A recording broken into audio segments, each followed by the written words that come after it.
Guys, welcome back to my channel with an another blog. So কেমন আছো তোমরা সবাই? আমি তো বেশ ভালো আছি।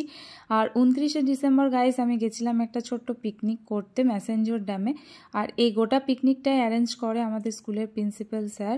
উনি ওনার কিছু টিউশনের স্টুডেন্টস অ্যান্ড গার্জেন্সদের নিয়ে একটা ছোট্টখাটো পিকনিক করেন প্রতি বছরই। তো প্রতি বছরই আমায় বলে আমার যাওয়া হয় না, বাট এই বছর আমার যাওয়া হয়েছিল।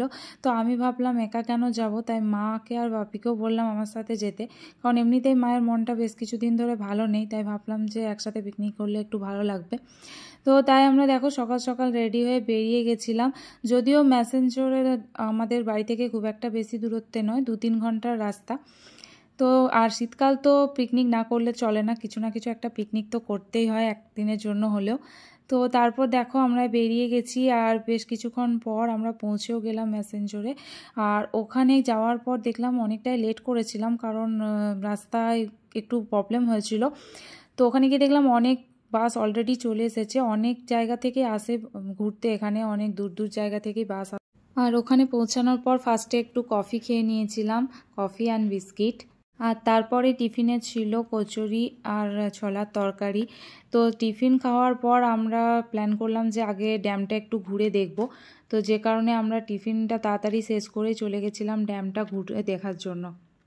আর ওখানে গিয়ে দেখলাম যে বোটিংয়ের ব্যবস্থা আছে। তো আমার ভীষণ ইচ্ছা ছিল বোটিং করার, কিন্তু আমি একা একদমই যেতে পারবো না, খুবই ভয় লাগে আমার এসব করতে। তো মাকে বলেছিলাম, কিন্তু কেউ যেতে রাজি হলো না, যে কারণে আমারও আর বোটিং করা হলো না, ওই দূর থেকেই জাস্ট একটু দেখলাম। আর ওখানের পরিবেশটা ভীষণ সুন্দর লাগছিল, মানে ড্যামটার চারপাশে ছোট ছোট পাহাড়ের মতন আছে, তো খুব সুন্দর লাগছিল দেখতে। আর ওই ড্যামের পাশেই একটা ছোট্ট করে মেলা বসে, ওখানে বিভিন্ন ধরনের জিনিস কিনতে পাওয়া যায়। তো দেখলাম ওখানে জিনিসগুলোর যা দাম তা তুলনামূলকভাবে এই দিকের থেকে ভীষণই কম।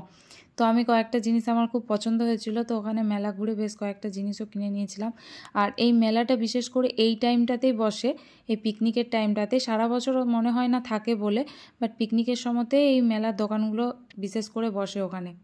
তারপর মেলাটা ঘোরার পর চলে গেছিলাম ডাইরেক্ট পিকনিক স্পটে, যেখানে অলরেডি লাঞ্চের ব্যবস্থা হয়ে গেছিলো। তো অনেকটাই টাইম হয়ে গেছিলো, যে কারণে তারপর লাঞ্চ করে নিলাম। আর লাঞ্চ করার পর তারপর আবার বিকালে কিছুটা এদিক ওদিক ঘোরাঘুরি করলাম।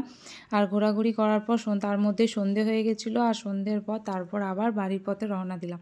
তো গাইস, এই ছিল আমার ছোট্ট একটা পিকনিকের ছোট্ট ব্লগ। তো তোমাদের যদি ব্লগটা ভালো লেগে থাকে অবশ্যই লাইক, কমেন্ট অ্যান্ড শেয়ার করো। অ্যান্ড দেখা হচ্ছে খুব শীঘ্রই তাড়াতাড়ি নতুন একটা ব্লগে। সবাই ভালো থেকো অ্যান্ড সুস্থ থেকো। বাই।